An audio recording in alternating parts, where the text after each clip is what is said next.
last time I saw my brother was when I took him to the airport with my parents.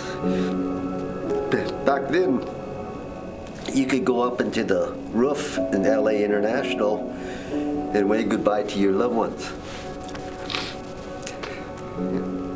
When he left, I knew he wasn't going to come back.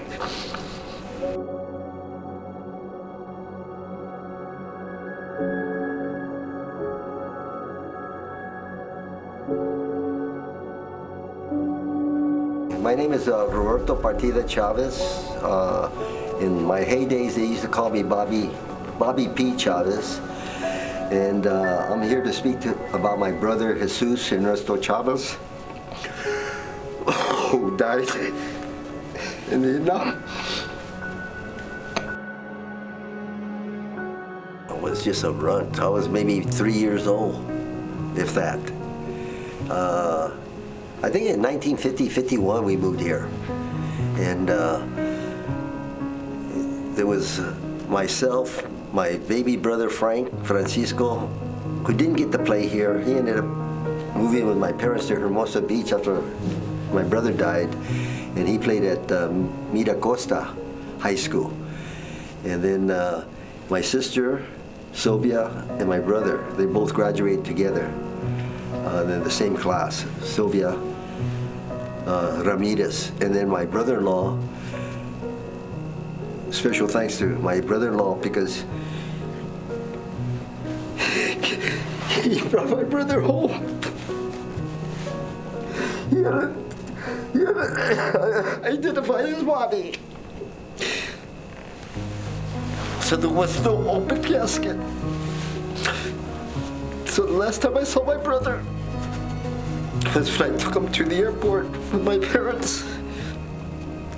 Back then, you could go up into the roof in LA International and wave goodbye to your loved ones. When he left, I knew he wasn't going to come back. It was just a matter of time. So, sorry. No. So tell me something about your brother as kids. What was the age difference? Maybe 14 months. And so he was my role model. Everything he did, we tried to emulate him. And, I guess my father was his role model. My father was a gigantic man. He was our hero. He had bigger arms than Popeye. So my brother, he was a trailblazer. He would go out and do things that other people weren't capable or didn't feel that they were able to do. And so all my accomplishments, all my athletic accomplishments, all my academic accomplishments is because of my brother. Talk about your service also. Well, I got in it a little late. I know 35 was the age limit. I was 36. But I worked at San Jose State in the College of Engineering. And when the military wants somebody, they'll get you. And this black gentleman, who was also a campus liaison officer, recruited me. And I didn't know what I was getting myself into, to tell you the truth. And but I had this feeling that I had to serve. And I was a campus liaison officer there, and what I did was I provided information and opportunities for African Americans, Mexican Americans, women, opportunity for the Naval Academy if they were interested, or the graduates are coming out of the College of Engineering if they wanted to go into law school or to school, engineering, etc. You know, at that particular time, back in the 70s or 80s, excuse me, I got commissioned in 1988, I think it was, by President. Oh God, who was that name? He was an actor. And they always quote him. Are you better off now than 4 years ago? Ronald Reagan, yeah, Reagan. President Reagan. I was commissioned by President Reagan. They pulled some strings because I was a little older, but they needed the resources or the contacts that I was constantly with. And so, and then besides doing that, at the same time, I was the director for the Mathematics, Engineering, Science Achievement Program at the College of Engineering, the MESA program. The kids that I worked with were getting information, and then I would go and represent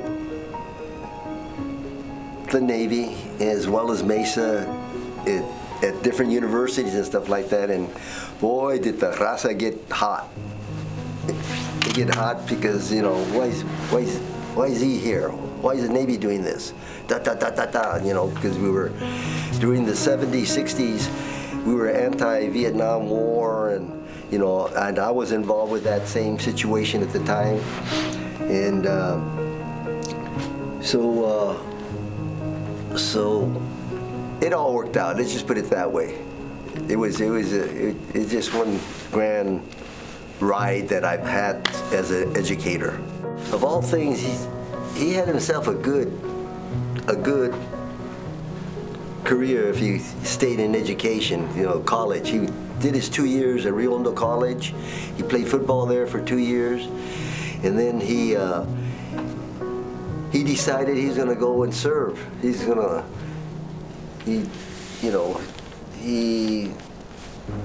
talked to a cousin of ours, and my mother asked him to talk him out of it, and he couldn't. So my brother was maybe 20 when he got into the service, and he went to Fort Bliss, and then he went to he went someplace else. It's been so long, I don't even remember. You know, he died in '68. Okay. And the only thing I remember is my mother cried, "Mijo, they killed your brother."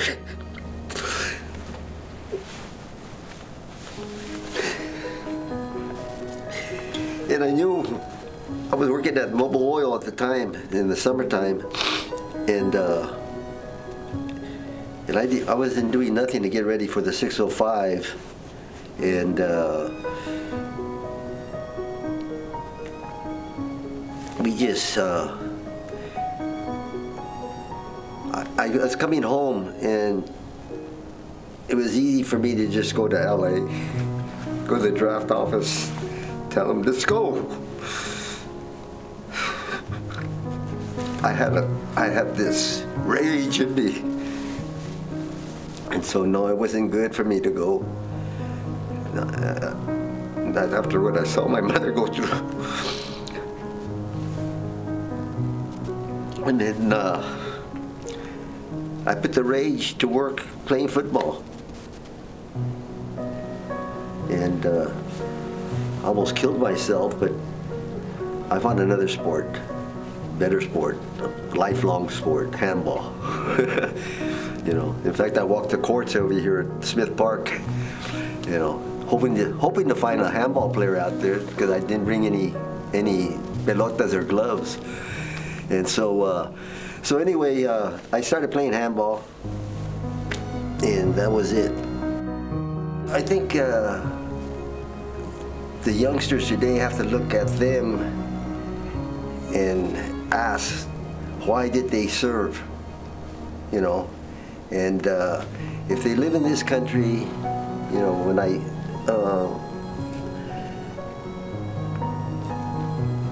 used to do the what was it, the 9/11 ceremonies at our post in San Jose, we used to bring in the kids, and when I was young, my brother was young, John F. Kennedy was young, and one of his quotes that I like to use all the time is, ask not what your country can do for you, ask what you can do for your country. And being a minority and fighting against discrimination and all the crap that happened to me, you know, I'm an American. They are Americans. This country depends on the young to put in their time. You know, just like what President Biden is trying to do with the loan situation. Take away their loans, but put them all to do community service.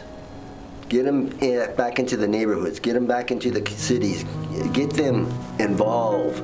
Without involvement, they are naive of what's happening around them. You know, most of them don't even watch the news. They don't know what's happening. So that's the legacy I would like to hold for them. Oh, my father went ballistic. My father was in the European theater, and he saw war close up because he was a medic, and he saw both American and enemy wounded, and he didn't want to. He knew what could possibly happen. We did. You go, you take a chance, you flip the coin, see what happens, and you don't know if you're going to come back or not. And the ones who did come back, Ajax and Jerry and Steve, you know, they remember my brother. They had a different relationship with him. You know, I had a brotherly relationship. Sometimes, you know, we have our rivalry, and but he used to love to dress. He was a really sharp dresser, and so you know, I picked that up from him. And I remember when we were in junior high school, and what was the name of Flag Brothers and some other shoe place, and we used to get our shoes and we spit shine them. You know, so when we go into the military, they wouldn't have to worry about teaching us how to spit shine our shoes. Yeah, and so that's what I remember. So for you, when he signed up, how did you feel? When he went? When he went. I felt empty. That was part of me going. Yeah. I felt like an empty vessel. You know. I still do.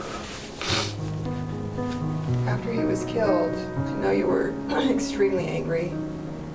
How did you reconcile that over the years, just to actually function? I ended up getting married. I found a lady that prayed over me and took care of me.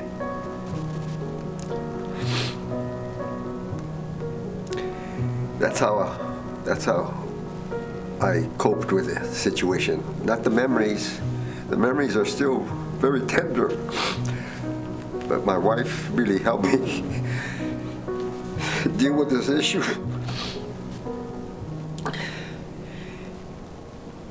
And she told me about this. And when I tell her, I don't want to hear anything. Yeah.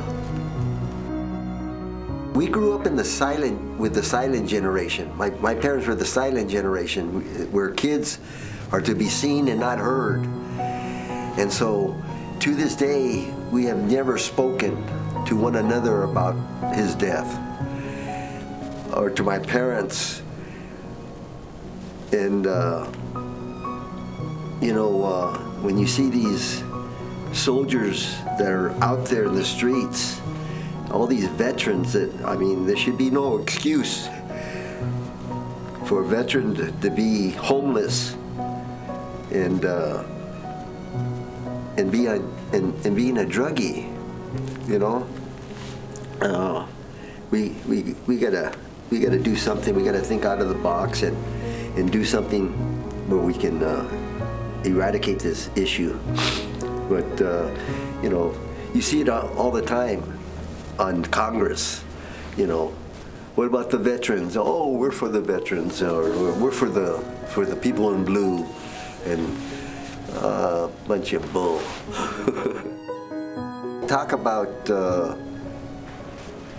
giving them help, and they don't want help because if they seek help, then they look weak. Well, we didn't get any, or at least I didn't hear about any assistance for us, back then. I just remember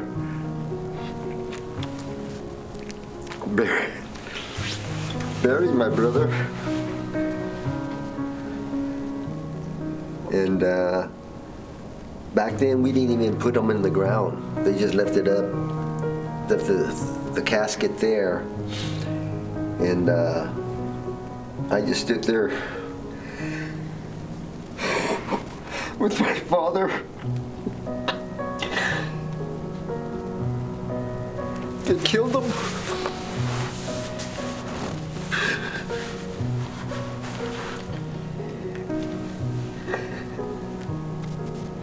Yeah. It wounded us all of us paid the price, mentally. Yeah. You talked earlier about discrimination. How did that make you feel with the discrimination coupled with this happening, your brother serving his country, and you were still treated basically like crap? Oh, God. You know what? Dealing with discrimination, well, my father talked about it when he was in the service.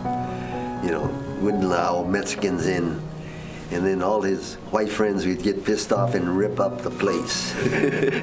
But with discrimination, can you ask that question again? I'm kind of losing it. It's okay. Coupled with the discrimination that was happening here at home in the States, and then the Vietnam War, and then your brother going there and fighting for his country and being killed. How did that feel?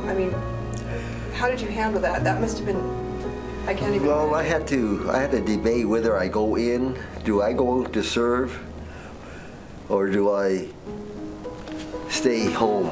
And so I chose to stay home, and then I got involved with the social movement, and became very radical and started moving in that direction. And so we started organizing marches in East LA, except we were taking care of the Rio Hondo district and Fullerton, and because I was living out in Orange County at the time. And then I met a bunch of professors, Chicano professors. Back then they had Chicano studies, and that's what I got my degree in, Chicano studies, social studies. And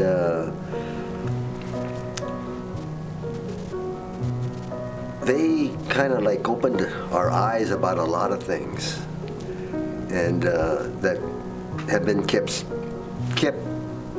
down, you know. And so when I thought I was going to teach Chicano studies at a high school, if you were a black or Latino teacher, they pigeonhole you. You know, they'll put you in an ESL class or a class of hard thugs that you can take care of. You know, it wasn't up to us to decide. It was the system that was making all the choices. And so discrimination, a lot of people don't know about discrimination or don't feel it or see it. And my wife, you know, when we went up north, we had to deal with boat people, Vietnamese, Cambodians, Thai, from Thailand. I mean, and 50% of our classes were these kids, and I felt there's no room for discrimination in education. And I went through a teaching program, Operation Chicano Teacher, out of Northridge. It was like a 4-year program in 2. And I don't know how I do this, but I go through these programs. Well, my wife saw it, and so we went to our interview. And the professors are asking questions. I already went through my interview. I'm listening to what they're asking my wife. Do you plan to get pregnant? And I busted into that room and I told them, do you ask all these other kids that are not married whether they're going to get pregnant or going to impregnate somebody? That's discriminatory. You can't ask that type of question. And all these professors were just shocked. You know, Dr. Acuna was in the interview. He's the one that wrote that proposal. It was a Ford Fellowship grant that we received to go through this teaching program. So anyway, a lot of the kids, Mexicanos, our own. My wife is from the city, an international city. When she came here, she thought it was Leave It to Beaverland, you know. And we got married in '72, and she saw the suburbs here, and she goes, "Whoa, man, this is like Leave It to Beaverland." And but a lot of the kids that came from the valley and from East LA and stuff, they were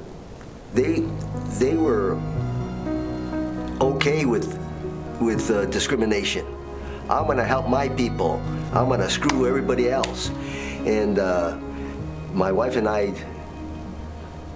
couldn't tolerate that, and so we got into problems. I remember him working for Deere, the company right there on Slauson Avenue. He was like a janitor, would go out in the evenings, or we would go in the evening to clean out the offices and empty the trash cans and stuff. I would go with him to help him. Number one, work. If they would have paid us to do what Ernie Johnson put us through, God, man, it was a lot of work. At that time, he was playing football. I remember him catching a ball one time in the end zone. He got hit, and they knocked him out. He got knocked out. I go, whoa! And of course, my parents are on the bleachers, and my mother's going crazy. But he was okay. He got back up. He was with the 101st Airborne Division. I don't know what unit he was in, but you know, my uncle Ted was in the 82nd Airborne Division, and he ended up giving him his wings when he left. He would write letters, and we ended up making a tape for him. Chuck, Ed Romero, and one other guy. And I never sent it because I knew he wasn't going to come back home. And then the next month, that's the first time I didn't go home. My mother was calling all the hospitals and the police department. And so, yeah. He used to write, not to us, but to my parents. And it was in a need-to-know basis. So my parents didn't know how to communicate with us, so they didn't share any of that with us. And so I wouldn't know. You know, Sam, I just knew Sam through my brother. And, you know, you had hundreds of guys dying every day there. And so, you know, his death, I didn't even know about his death until I read the papers, you know, when they celebrate the Memorial Day, and they bring it up. And they play football together at Rio Hondo College together too, and they played here at the ranch together. But it's a different class of character are the football players, you know, from El Rancho. Bunch of warriors. And Ernie Johnson used to say, if I had to dig a trench and have somebody fighting next to me, it would be this person here. You know, and so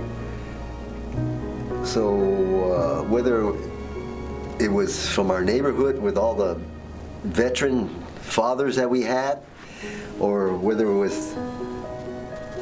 was Coach Ernie Johnson, we were all prepared to serve our country if asked. Okay. I want to say I miss him.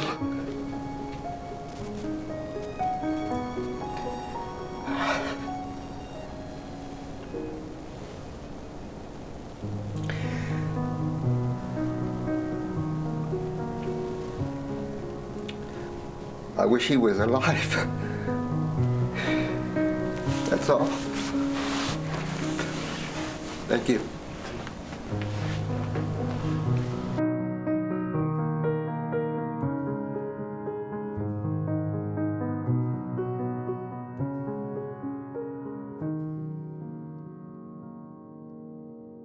Thank you.